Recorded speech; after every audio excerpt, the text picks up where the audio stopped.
Welcome back. President Donald Trump coming to Kerrville, Texas today. According to the White House, he'll be surveying the damage from the deadly flooding. He'll also be meeting with first responders, local officials, and some of the families of people that were killed in that flooding.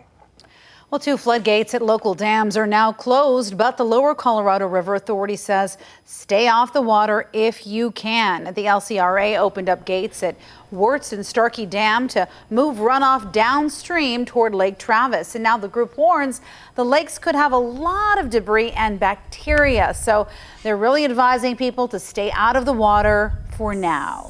If you are still looking for a way to lend a hand, KVUE and our sister stations across Texas launching the Tegna, Texas Flood Relief Fund to raise money for flood recovery. You can scan that QR code there to make a donation. You can text DONATE to 459-9442, and we'll send you a link with an easy way to donate as well. At last check, this had raised more than $225,000. Of course, that all goes directly to the people who need it the most. Let's keep it raised through the weekend. Texans help other Texans. That is what we do here in the state. And right now, I wanted to give you a quick update to know before you go. We've got 50 road closures still active across the region in central Texas, flood related. And of course, there's going to be extra traffic out in the Hill Country with President Trump's visit in Kerr County today. And make sure to check in with us over the weekend with this potential flood risk. I'm just so ready to get rid of this rain, but make sure you have a way to get those alerts as well. Taking a live look at your speeds right now, already seeing that typical slowdown in Buda, 35 miles per hour, no active crashes there. And a final check at your 7-day forecast. Another mainly dry day today. Can't quite rule out a stray shower, but by this weekend, unfortunately, and this is not something we're used to seeing across central Texas, those rain chances, they do increase. Scattered storms Saturday and Sunday. We'll really have to watch our flood potential very closely throughout the weekend. Make sure you have a way of getting those warnings if we do have flash flood warnings issued. Monday and Tuesday, Wednesday, Thursday of next week, though, settling into what's going to be, thankfully, a prolonged stretch of some drier conditions. Hot, high pressure building back in with those temperatures set to warm back into the upper 90s. It's been an eventful July just with the weather. I mean, you can't really gauge where it's going to go, right? No, you can't. I mean, when you get a little tropical moisture in there, I mean, that's where we really start to see our rain chances bump up for the summertime season. Absolutely. And be sure to join us on KVUE Plus, Daybreak Plus.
All right, good Friday morning. Thanks for joining us for Daybreak Plus on KVUE Plus, streaming free on your television. I'm Brian May. And I'm Hannah Rucker. And of course, it has been a long, busy week across our area. Meteorologist Casey Sherman is joining us. No pressure to you, but we really are we're ready for it to stop, this rain, as we're taking a look out. No, yeah, and unfortunately this weekend we are going to see the return of more rain and thunderstorms. We got a nice dry day and yesterday. Today again we'll be featuring another mainly dry day. Could see a stray shower by this afternoon, but most of us go rain free for one more day before the scattered storms return for both Saturday and Sunday. A look out across the state, the Lone Star State. We're still tracking some of that Saharan dust that brought us those drier conditions yesterday. Remember, this essentially acts as a layer of some drier air in the atmosphere. It makes it tough to get showers and storms going with it. But as this begins to lift out, that's what's going to open up the door for this Gulf moisture to stream back in for the weekend. And that's what eventually will lead to these rain and thunderstorm chances making a quick return for tomorrow and Sunday. For today, though, your Friday, happy Friday, by the way, it should be a pretty nice day. We'll be looking at some clouds to start. We're waking up to mostly cloudy sky. Eventually, that'll give way to a partly sunny to mostly sunny sky. And then we will be tracking the potential of a quick little shower, especially for southern zones where that moisture is coming from by this afternoon. I'm thinking 4 or 5 o'clock. The good majority of us won't see rain, but those areas that do see some showers likely won't be too heavy because that Saharan dust, it kind of prevents those very heavy downpours from developing. But I do think it'll be a possibility today. And then we're heading into a dry Friday night for any of those Friday night plans. 93 degrees for a high temperature today, mostly sunny with that stray shower chance and a little bit of a breeze picking up at about 15 miles per hour out of the south with some gusts between 25 to 30 miles per hour today. We've got a stormier weekend forecast. I have increased those rain chances for both days out of the weekend, where we will have to monitor our flood risk for both Saturday and Sunday. I'll be breaking that down and show you how much rain we could see over the next few days coming up. Oh, goodness. Thank you so much, Casey. And a good Friday morning, y'all. It is 7:04, and let's take a live look out across the area. We're wrapping up the work week, and I know it's been pretty hard to focus on work this week with everything that's been going on. But right now, if you're hopping on I-35, really shouldn't have an issue getting around. Here's a look at Wells Branch Parkway. Smooth sailing there. Seeing our typical slowdowns already kind of turning into a parking lot in South Austin there at Slaughter. No active crash to report at this time for that stretch.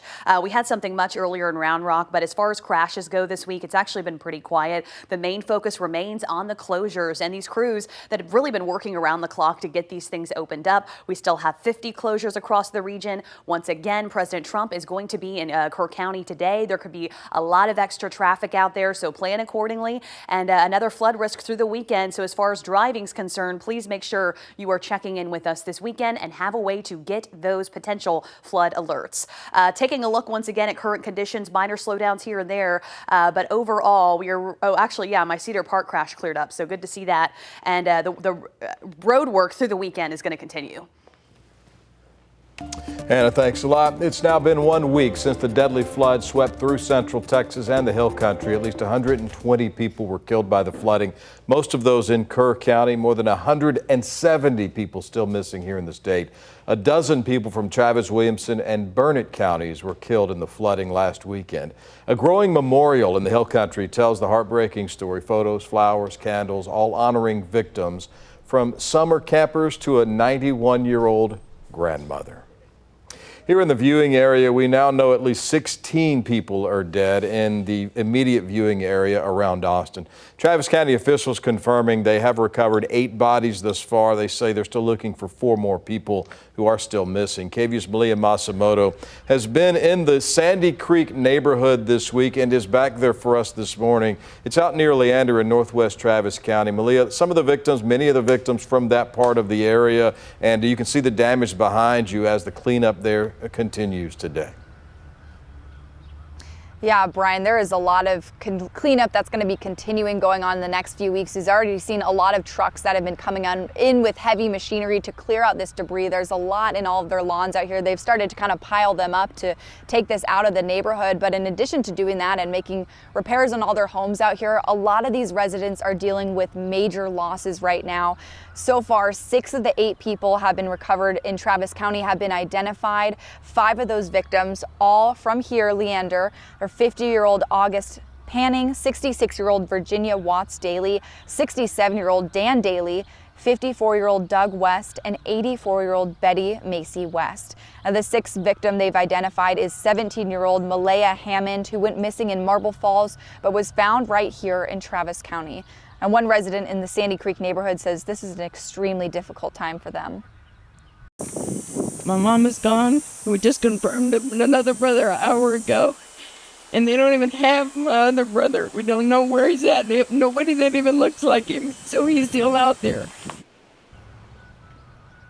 Well, Travis County said their Task Force 2 urban search and rescue team is still out looking in the affected areas. And right now they're urging people to stay away from the creeks and rivers as the flood recovery continues. Now, yesterday, the county did open a resource center at Danielson Middle School. In addition to providing hot meals and showers, they're also going to have services out there like mental health support and case management resources. Reporting live in Leander, Malia Masmoto, KVUE News.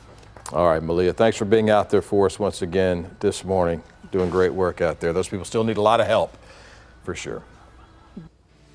President Donald Trump coming to Kerrville later today. According to the White House, he'll survey the damage from the flooding. He's going to be meeting also with first responders and people out there, volunteers that are helping out, local officials. He'll also meet with some of the families of the victims of that flooding from last weekend. He expected there this afternoon. As each day passes, we learn more of the harrowing stories of how many people survived the floodwaters. Ashley Smith was in Kerr County last weekend. The cabin she was staying in actually started to fill with water, and KVUE's Isabella Basco got to visit with Ashley. She shared her story of survival. For Ashley Smith, her heart is tied to the hill country in many ways. She grew up in Kerrville. She went to Camp Mystic for 8 years and served as a counselor at Heart of the Hills in Hunt for 2. This past 4th of July weekend, she and her friends rented a cabin on the river, which she lovingly calls the Quad. It wasn't raining. There weren't even like dark clouds in the sky. Early Friday morning, Smith woke up when her friend knocked on their door. When Smith's husband opened it, There was like 6 inches of water, like smelly, dark water on the floor. as water shattered the windows, and with Smith's friend trapped in a bedroom, she called 911. She remembers the water rising so fast they could no longer stand. Once I was in the attic, I gave 911 our names and our address so that they could identify our bodies. After realizing there was no way out of the attic, the group pushed floating furniture and swam out the window. They eventually spent the next couple of hours on the roof in the rain. She remembers hearing a woman screaming for help. I remember yelling at her to pray because that was all we had at that point. Eventually, they got off the roof and were taken to the Methodist church. But looking back, when she closes her eyes, she can see those camp cabins. And I can see the floodwaters and know how bad it was. And grieve the deaths of Heart of the Hills director Jane Ragsdale and Camp Mystics leader Dick Eastland. I can't imagine what Dick and Jane's last moments were like trying to save their campers. With knowledge that Camp Mystic will be forever changed, Smith holds faith. The heart, the spirit, and the love will be the same. There's no other place on earth I would want my little girl to be, where she's loved so much that somebody else would die trying to save her. It's KVUE's Isabella Basco reporting. What an emotional story. Texas Governor Greg Abbott trying to get more help from the federal government. He officially requested that more counties be added to the major disaster declaration. That means several places in the area will now be included, making them eligible for FEMA assistance going forward. The governor says damage assessments in Travis County, Williamson County, Burnett, San Saba, and Tom Green counties all meet the federal government's requirements for disaster assistance. The major disaster declaration had already included Kerr County, where Kerrville is located, which saw, as you know, a big impact from the floodwaters. Crews there say they've now recovered 96 bodies in that county alone after the flooding at the Guadalupe River. They say there's still about 160 people in that county still missing this morning. Some of those photos are just so hard to see. FEMA now has a mobile disaster recovery center that's set up in Kerrville. FEMA, of course, can help cover flood-related losses and costs that insurance doesn't cover. You can apply for federal aid by going to disasterassistance.gov or by downloading the FEMA app. You can also call FEMA's hotline. That number is 800-621-3362. Over in Burnett County, another resource for relief opens today. The Central Texas Food Bank is opening a special emergency distribution site. It's in Bertram. The address right there on your screen on Farm to Market Road 243. It will be open from 1 to 2 p.m. for an hour this afternoon. They're going to be open. The food bank will open another site in Llano County coming up on Monday of next week. That will be at the Kingsland Community Center. It'll be open Monday from 4 to 6 p.m. Well, several Austin area restaurants are helping to provide relief to the victims of the 4th of July deadly flooding. And yesterday, we saw lines wrapped around the block at P. Terry's. All 36 locations are donating profits to the Austin Disaster Relief Network.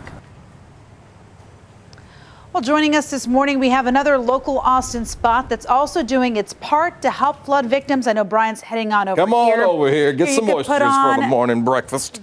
We've got Brendan Yancey again from Austin Oyster Company. We have Austin Caswell again. Austin's going to set things up while we talk to you a little bit about the business. 5 years that they've been here in Austin. 5 years and growing, right? Yeah. Growing, yeah. I first came, I think, Yvonne, we met 5 years ago. 2020, yeah. Taught you how to shuck some oysters on camera. Hopefully retain some of that knowledge. Do you remember how to do it? I retained a little bit of that knowledge. And full disclosure, the last time we were on, I didn't cut the, what do you call it? The abductor muscle. I didn't cut the abductor muscle. So I think that's what caused the little issue with when Casey was trying to shuck her oyster. So I apologize, Casey. We've got more to practice with, so it's not going to be a big deal. I know. But let's talk a little bit about, again, 5 years tomorrow. You all are going to be helping out the flood victims. Tell us about what's going to take place at Buffalina, right? Buffalina, yep. Yeah, so we're going to be doing pop-ups to celebrate. We're opening a restaurant on Cesar Chavez. So one of these pop-ups is going to be with our neighbors at Buffalina.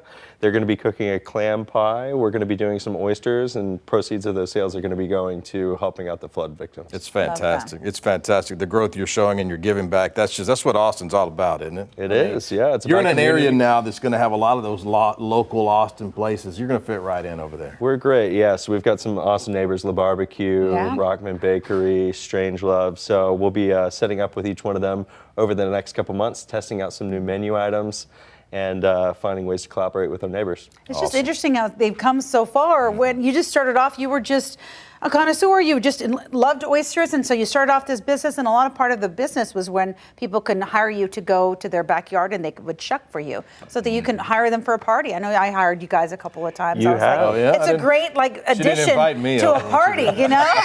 It sounds fun. I was looking on the website, and you can order by the number of oyster. Yeah. 60, 80, 120. It goes up to how many? A couple thousand? Oh, man. What have we done? Thousands? Couple thousand? No, really? Yeah. 10,000. Yeah. We've done a lot of oysters over the years. It's definitely grown since carpal tunnel that way. That's hard work. Wow. But so let's get shucking as a skill, Brian. It is. I want to see you do one now. Full disclosure. They helped her out. They helped me a little bit. But I want to see if you can do one from scratch. I want to see if you can. And while you're putting a bunch of pressure on her, I think you need to jump in. I'm a wimp. I'm a total wimp. I was reading about you guys' farm in Maine. These oysters come right from the East Coast, the pinnacle of oyster growing, and now you bring them here to Austin for people here to enjoy. These are the best of the best. Some of the best, yeah. You know, Maine and Massachusetts grow an incredible product, and we pride ourselves on having our farm in what we consider the Napa Valley of oysters. So it's a special place. It grows a great product, and this is pretty similar to what we have on our farm. So we're excited to share it with you guys. And this is something that you guys, we talk about growth as Yvonne is now. I'm trying to wiggle my way in. The key is to what? The key is to what, Austin? You have to get it right in the end there? Yeah, it's all about like the leverage. The leverage. Okay, so I'm just trying to wiggle. wiggle. Oh, there you go. I'm like, how push too hard. I think that's what I'm doing. I'm going too hard. Can you damage the oyster if you do it wrong? Yeah, You can. It takes about 2 years to grow them and 2 seconds to mess them up. 2 years. 2 years to grow them. Yeah. See, and he cut he's- off the say it again. Abductor muscle. Abductor yep. muscle. There we go. Oh my That's goodness. it. Okay. I think the thing is, I think I'm trying to jimmy it in, and Push I'm it, like, yeah, push. You're jimmying it? I'm jimmying it in. Here, maybe try to move it up more in your hand a little bit. There you Get go. some leverage. And I'm getting the right Hold the spot, oyster right? harder. Okay. Yeah, there you go. All right, I think Oh, we're Push, okay. push, you're close, yeah, you're we're close. getting There it is. I did it. She did it. I did She it. did it. If you have a Foodie No help. Friday you would like us to feature right here on KVUE News Daybreak, 459-9442. Let us know about your favorite places, and you might just catch them. And don't forget, you can catch the Austin Oyster Company at Bufalina. The profits portion of their sales will go to the Community Foundation of Texas Hill Country's Kerr County Flood Relief Fund. It's a fantastic way to give back and enjoy some wonderful oysters right here in the Austin area this week. I love what Thanks, Anna guys. said earlier. She said oysters for outreach. Now, we really enjoyed that. So make sure to go to Bufalina tomorrow. Exactly. Okay. Where's the location of that? It's on Cesar Chavez. Cesar Chavez as well. Okay. Very nice. Those things were fresh, and we are so grateful for them to be here today. Austin's such a foodie community, and it's wonderful to see all of this going back directly to the flood recovery. It is 7:18 on this Friday morning. We are taking a live look out at the Texas State Capitol. In 10 days, lawmakers will be back for a special legislative session. Governor Abbott's agenda has 18 items on it. Topics include flood recovery, eliminating STAR testing, and THC regulations. Redistricting is also on the agenda for the special session. President Donald Trump pushed lawmakers to carve out more Republican seats to give the GOP a better chance of keeping the majority in Congress. The current map drawn in 2021 already heavily favors Republicans, who hold 25 of 38 seats. The last time Texas redrew maps mid-decade was actually 2003. Michael Lee, a redistricting expert at the Brennan Center for Justice, says redrawing maps could potentially backfire. But if you're a Texas Republican looking at how the state is changing, it is a very risky Hail Mary. And it's one that, again, carries a lot of legal risk, but also carries a lot of political risk because it's not clear that you can actually do what they're proposing to do successfully in a state that's changing like Texas. The 2021 maps have faced legal challenges from groups that say they discriminate against some Black and Latino voters. The case went to trial in El Paso last month, but a ruling has not been issued yet. The special session starts on July 21st. And State Senator Angela Paxton is filing for divorce from Texas Attorney General Ken Paxton. They've been married for 38 years. Her statement, she put it out on X yesterday in public, in part, quote, "I believe marriage is a sacred covenant and I have earnestly pursued reconciliation. But in light of recent discoveries, I do not believe that it honors God or is loving to myself, my children, or Ken to remain in the marriage," end quote. Now, you may recall part of Attorney General Paxton's 2023 impeachment centered around covering up his alleged affair with Laura Olson. Olson was called to testify during the impeachment trial and showed up, but was released without taking the stand. And a win for Elon Musk after disputes with neighbors over his home in Westlake Hills here in Austin. On Wednesday, the city approved 4 variances for code violating improvements the billionaire made to his home, more than $6 million property. Musk installed a 16-foot chain link fence around the home and a keypad activated gate system without permits. Neighbors complained about what they called, quote, unneighborly behavior. The Westlake Hills Zoning and Planning Commission originally voted against recommending the variances in April. The issues were first reported by the New York Times in May. It has been a news-packed week. And of course, we are continuing to talk about the recovery efforts going on here in Central Texas. And thank you so much for joining us here on KVUE Plus. We've got another quick weather and traffic update for you on our TV audience. And then we will be right back here with more local news in just a few minutes.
And with that, a good Friday morning to you, Central Texas. We are taking a current look at driving conditions across the area, and we've got some crashes popping up here that we need to get into.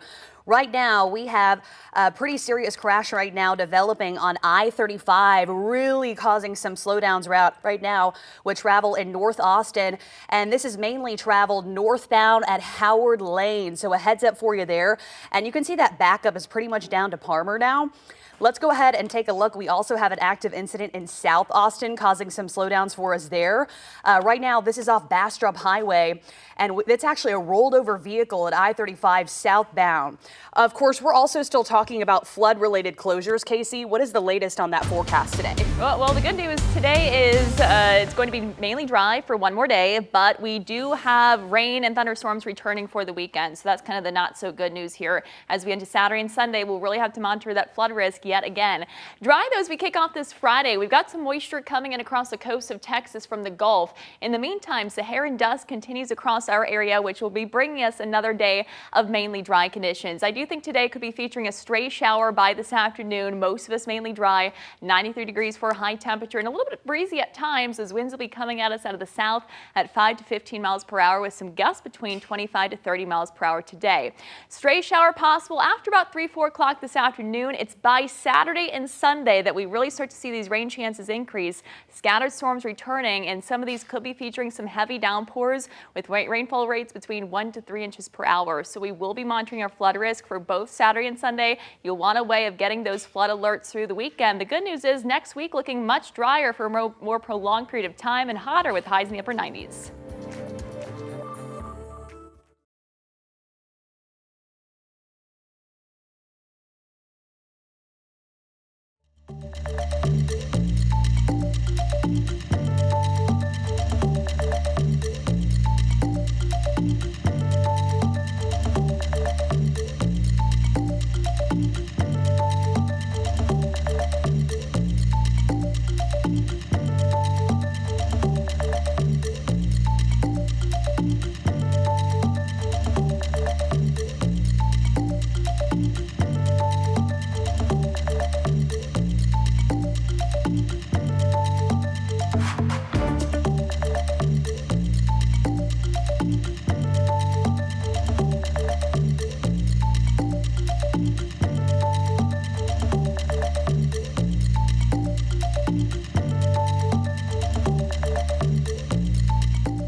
Welcome back to Daybreak Plus, streaming free on your TV. I'm Yvonne Nava. And I'm Brian Mays. Thanks so much for being with us today. Yvonne, how many oysters did you eat for breakfast this morning? I think maybe 4. I think that was good. A lot of protein. I was excited. By the way, is this a weather clicker or a traffic? I want to make sure you guys have it. It's got oyster juice on it. Be careful. No, Be careful. I'm teasing. I'm just teasing. It does not. Thank you. I'm just teasing. We're popular today. We've got everybody in here eating oysters with us, and the Austin Oyster Company. What a great company. What a great business. Them. Remember, they're going to have a brick and mortar coming pretty soon on East Cesar Chavez. That's right. Keep your eyes open there for that. But yeah, I had some good protein this morning. You're ready to go. That's right. All right. We've got other things to talk about as well. As the saying goes, it's always the last place you look. And for scientists at Colorado's Denver Museum of Nature and Science, it was in a place they never thought they'd look. It was, Yvonne, right under their feet. Brian Wendland explains how the team found an extremely rare dinosaur fossil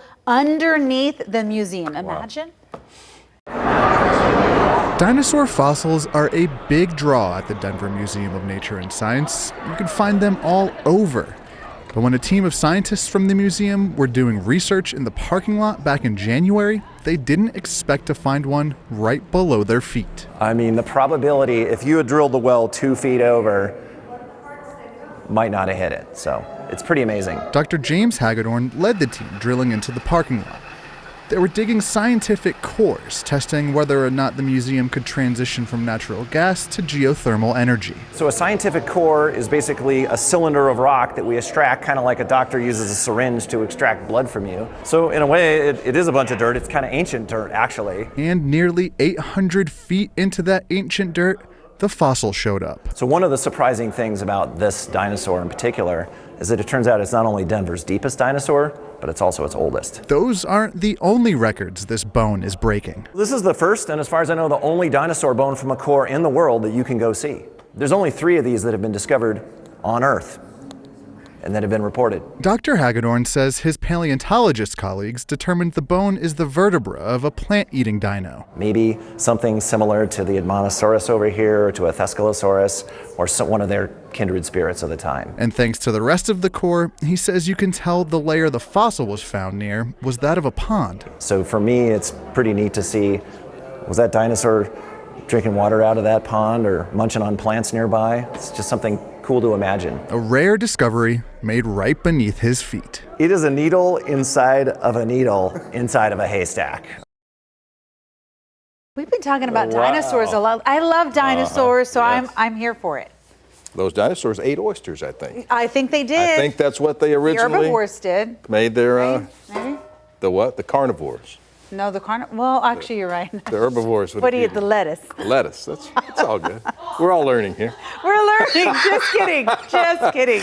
Want to make sure the old noggin's working. It's working. Let's get learned on the weather this afternoon. Or are you doing some weather? Some weather? Lettuce equals plant. Oysters equals meat. Out the door right now. We're currently out to a dry start as we kick off this Friday. We've got some clouds overhead, but we're currently dry, and we're heading into what's going to be a mainly dry day of weather. Nice day to be taking lunch outside, participate in some of those restaurants that, of course, are giving back to the flood relief as well. Eat out on the patio. It should be a dry day, certainly, for that. Temperatures in the middle 70s. It's going to be a little bit toasty by this afternoon, but the good news is we've got one more day of the drier conditions before, we will start to see the return of some scattered storms by the weekend.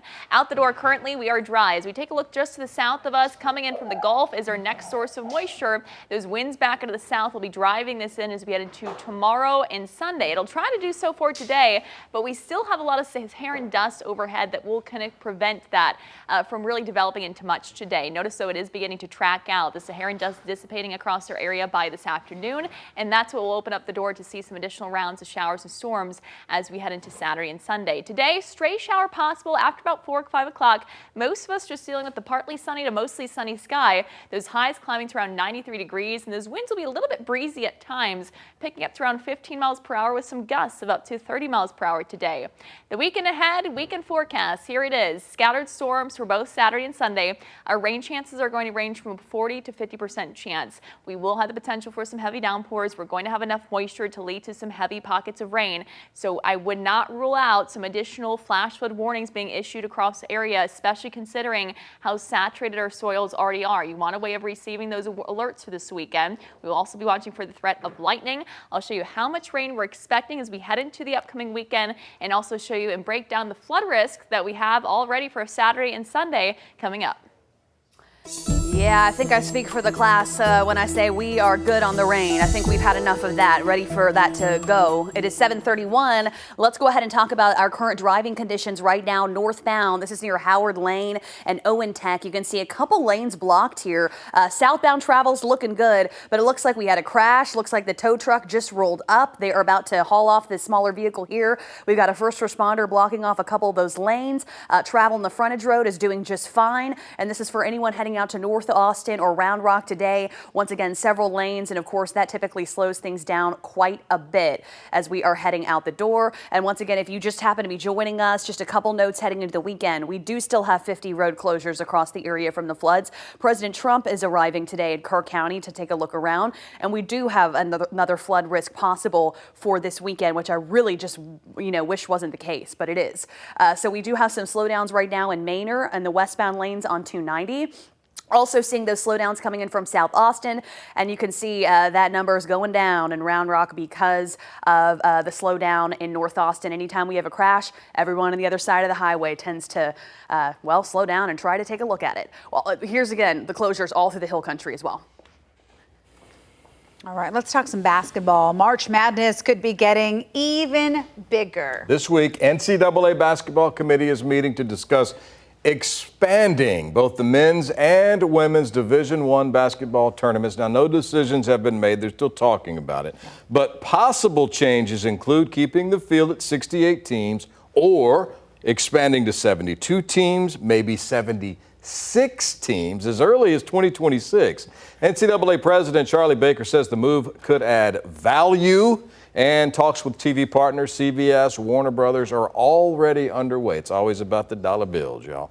Any official changes would need approval from the Division I board, which meets in August. Who's asking for this?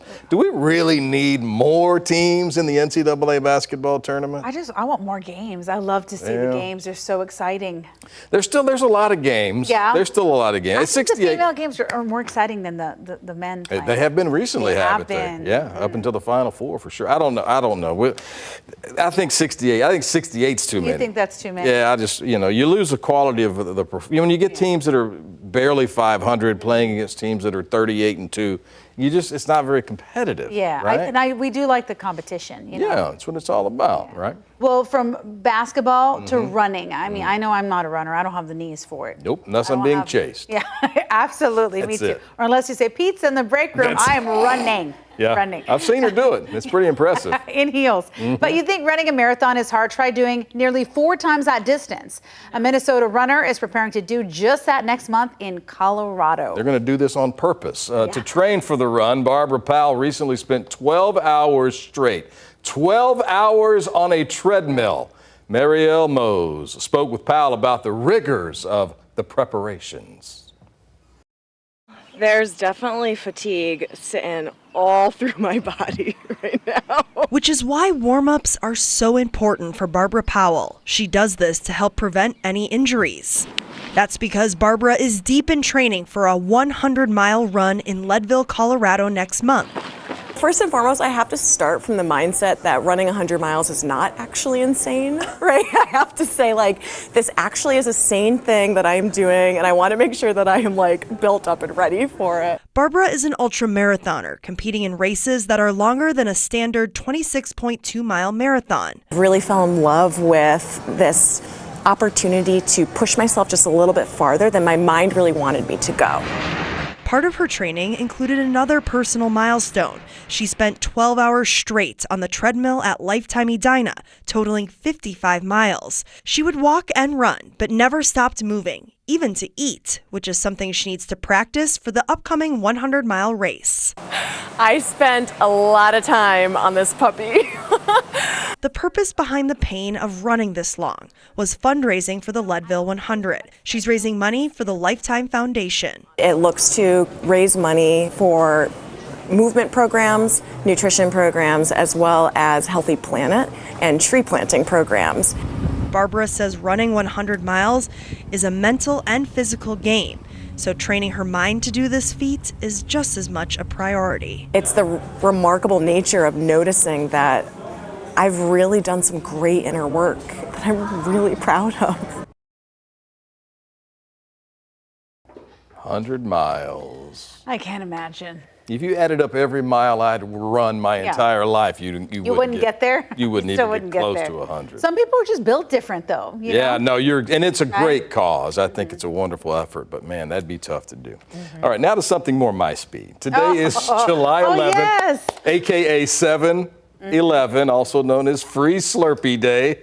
This is more my kind of thing. Customers grab a free small Slurpee and a tongue too. That's a temporary tongue tattoo. Activated. There it is. It is activated once the Slurpee goes in the old gullet.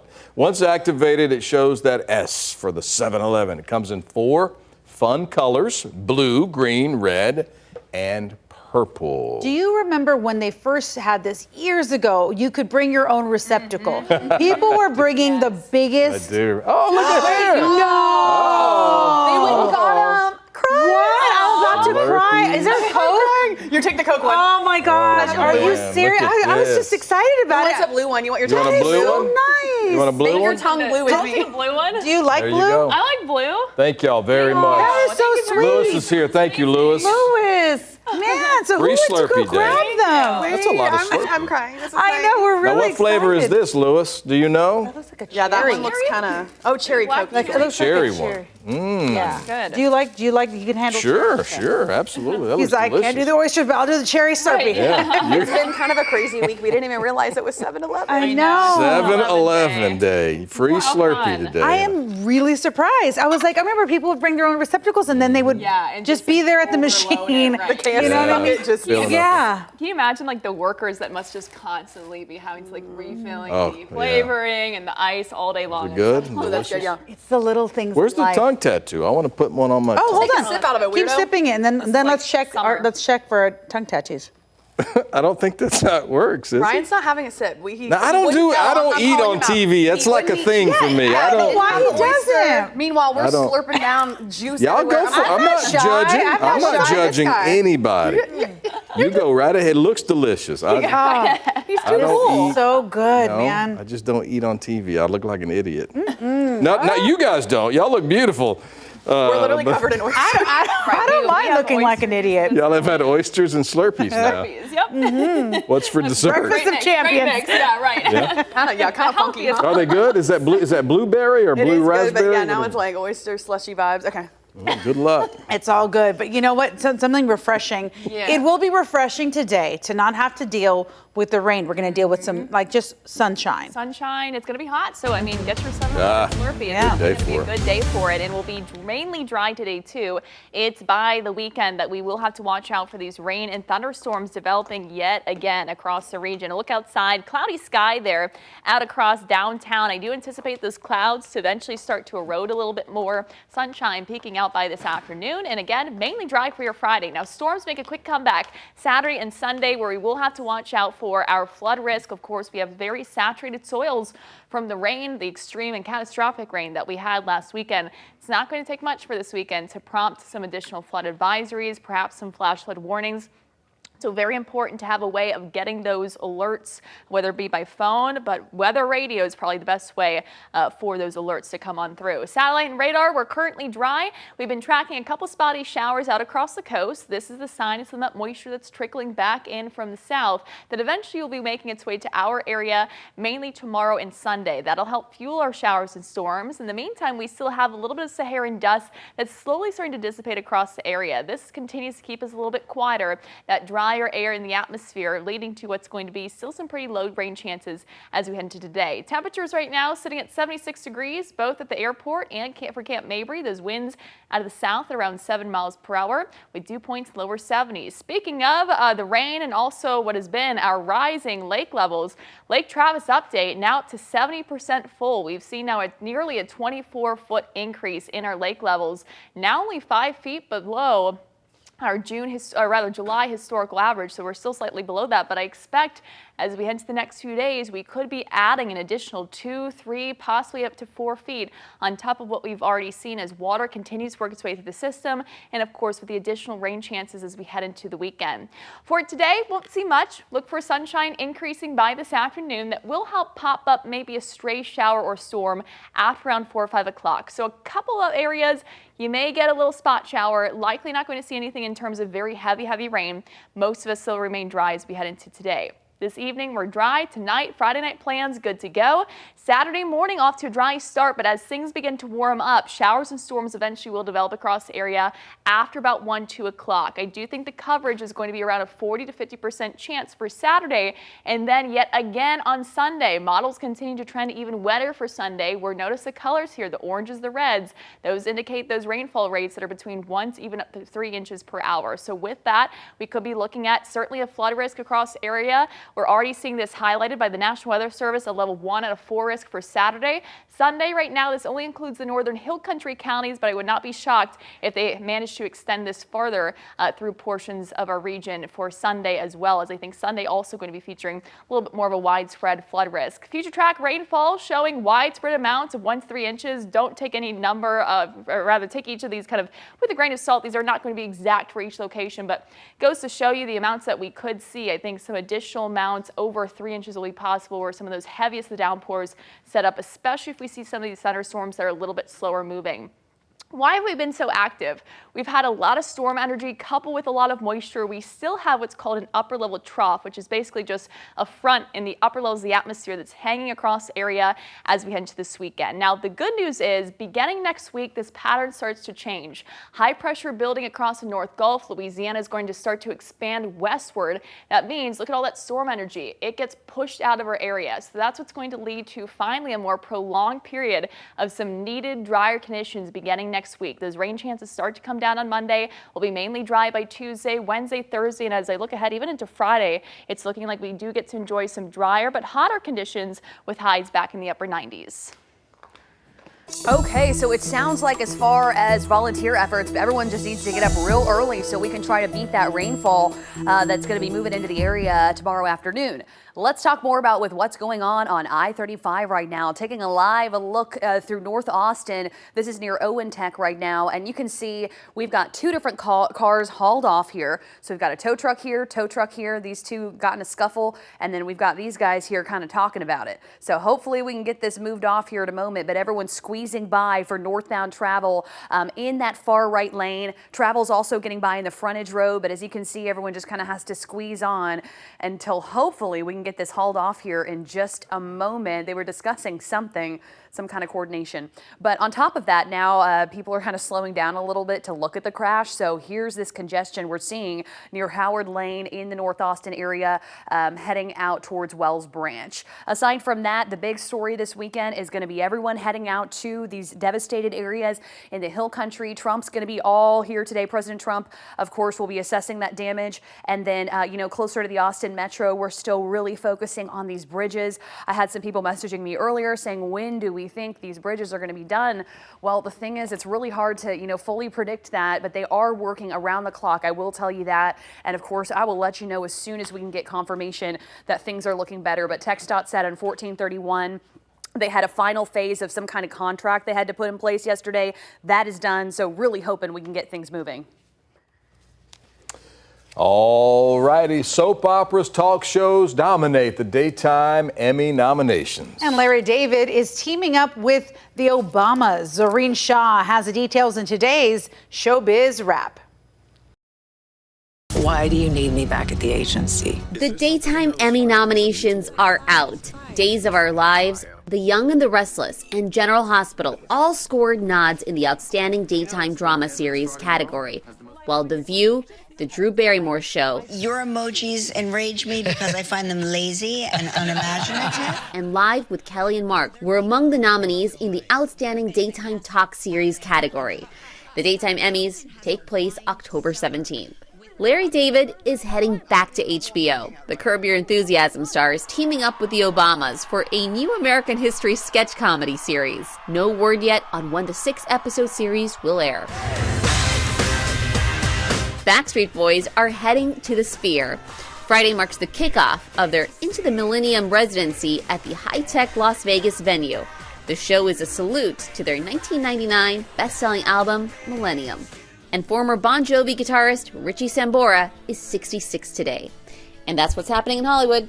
I'm Zoreen Shah. Well, hundreds of thousands of children have type 1 diabetes, and now there's a Barbie who has it too. So the latest Barbie slays in a chic blue polka dot crop top, ruffled mini skirt, chunky heels, and an insulin pump. She is the brand's first doll with type 1 diabetes, and doll maker Mattel worked with Breakthrough T1D, formerly known as the Juvenile Diabetes Research Foundation, to design the doll. It aims to really represent the more than 300,000 kids and teens living with type 1 diabetes in the United States. Well, she is as cute as a button. I want that outfit. Yeah. The polka dots. But I love that Barbie kind of is always trying to make sure that they represent everybody. Very inclusive. I like that too. There's kids that see that and think that's normal. Yeah. There's nothing wrong with that. Right. Barbie's able to see yourself. Yeah, absolutely. I love it. Did you play with Barbies or? Not specifically Barbies, but yeah, I was a Star Wars, a miniature Star Wars player. What do you call those things? Figures. Action Figurines, figures. yeah. For boys, they're action figures. Action Not figures. dolls. For little They can't be girls, they were dolls. dolls. Yeah. Of course not. By the way, They're- what show are you watching now that kind of is like a Star Wars? Andor, oh, so good. Loves it. So good. I'm a Star Wars nerd. And that's a good one. It's Yeah? a good one. My dad is too, by the way. Yeah? Loves it. He's a Your smart man. the favorite character, if you had to pick one. Ooh, Darth Vader, come Oh, on. really? Everybody Okay. I love a good villain. The good villain makes a movie, and Darth Vader's the best. There we Name go. a more iconic storyline than Luke, I am your Right. father. And just that can't. the build up to Yeah. that moment, I don't think anything will ever pass that. You got that right. Oh yeah, I'm just trying to think of all the costume changes for Princess Leia. I thought all of her costumes were just they were classic. Beautiful. Yeah, beautiful, beautiful. Well, an update on a story that we told you about on Daybreak Plus last week. The original Hermes bag, owned by British actor and singer Jane Birkin, sold for a whopping $8.2 million. Imagine how many Slurpees you could get with $8.2 million. Wow, it's just a lot of Slurpees. That's crazy. It's the most expensive handbag to ever sell at auction. The scuffed and stained black leather handbag sold online by Sotheby's in Paris, and it was the inspiration for the iconic Hermes. I'm saying it right now, right? I don't even know how to Hermes say it. design. I don't know.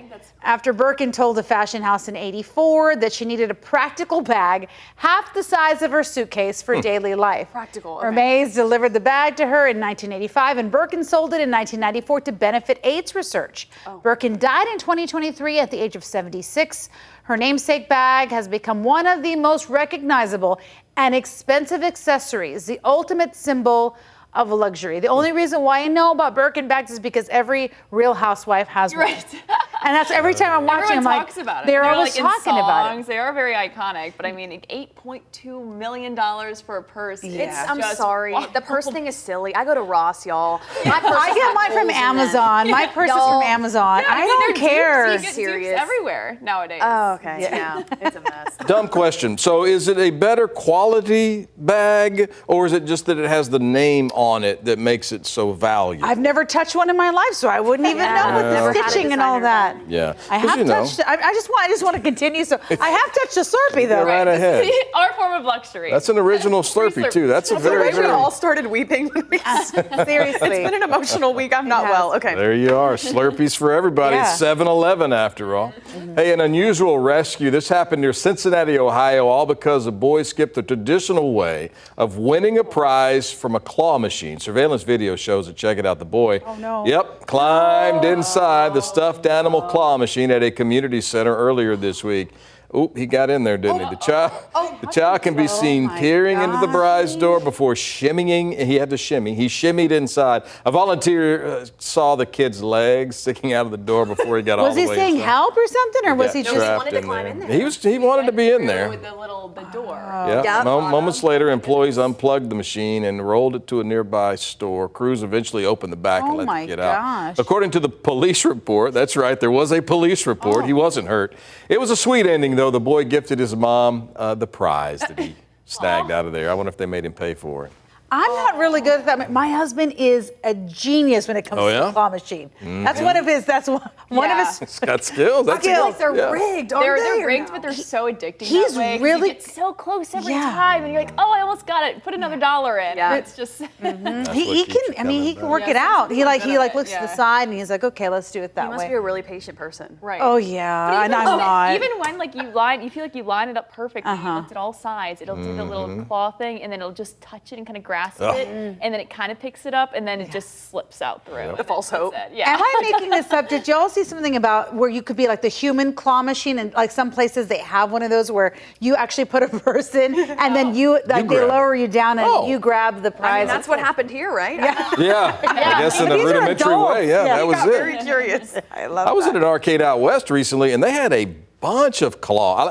I guess it's having a resurgence. Yeah. There were hundreds of claw machines Yeah. of all kinds of little things, stuffed animals, toys, games, all kinds of things in there. Yeah. I guess it's having a resurgence. I think so. A lot of things are, I think. Yep. Oh, well. All right. Before we go, we've got 3 things that we think you need to know this morning. President Donald Trump coming to Kerrville, Texas today. According to the White House, he'll survey the damage from the floods and meet with first responders, volunteers that are there helping out, local officials. and families of people that were killed in that deadly flooding 1 week ago. And Governor Greg Abbott wants lawmakers to discuss redistricting during the upcoming special legislative session. President Donald Trump pushed lawmakers to carve out more Republican seats to give the GOP a better chance of keeping the majority in Congress. And the current map, drawn in 2021, already heavily favors Republicans, who hold 25 of 38 seats. The last time Texas redrew maps mid-decade was 2003. The 2021 maps have faced legal challenges from groups that they say discriminate against some Black and Latino voters. The special session starts on July 21st. 10 days from today, they'll be back. How about this? Leander police have arrested 3 suspects accused of throwing frozen water bottles at moving vehicles. We first told you about these incidents last month. More than a dozen drivers reported seeing the water bottles being thrown at cars. 2 people were hurt. Several cars were damaged. All 3 of those suspects now are juveniles under the age of 18. Investigators say that tips from the public helped lead to those arrests. And one last look at that 7-day forecast today. Mainly dry conditions. We deserve it and we need it, but unfortunately it doesn't last for too long. This weekend is going to be featuring some scattered showers and storms. We'll really have to watch out for our flood potential. Heavy downpours will be possible over our very soaked soils and ground. So have a way of getting those flood alerts if they are issued across the region. Good news is next week looking much drier. We finally settle into a drier weather pattern with high pressure building back in. All right. I know we mentioned we had Austin Oyster Company out here. So many restaurants this weekend are going to be doing so much to give back to flood victims. I know that Austin Oyster Company will be at Bufalina, right, on Cesar Chavez. You can go and you can enjoy a nice lunch with your family, but then you can give back, and it's a nice feeling. I know P. Terry's, there were lines just snaking around some neighborhoods, right? And what's kind of cool is some restaurants have actually said they're going to be doing it all month. Like Torchy's has come out, but then others are kind of selecting a certain day. We have a going list on KVUE.com if you do want to do that this weekend. It's a great resource for sure. If you want to help out in just a little way, you're going to eat anyway. Might as well help out while you're doing it, right? Kirby Lane, Veracruz, all these businesses doing great work. That's what community is all about, and that's what living here in Austin is all about. People are so willing to help other people in Central Texas. Exactly. A small silver lining and kind of what's been a kind of a tough week. For a lot of people, for sure. Well, thanks again for watching Daybreak Plus. Join us Monday morning for KVUE Daybreak from 4:30 to 7 a.m. And then the fun continues on Daybreak Plus every weekday from 7 to 8 a.m. We are here dishing out the news. We're dishing it out, Yvonne. Go ahead, finish your Slurpee. Okay, I'm sorry. I was just trying to be over here. Yeah, I know. I'll have a nice weekend. We'll see you next week.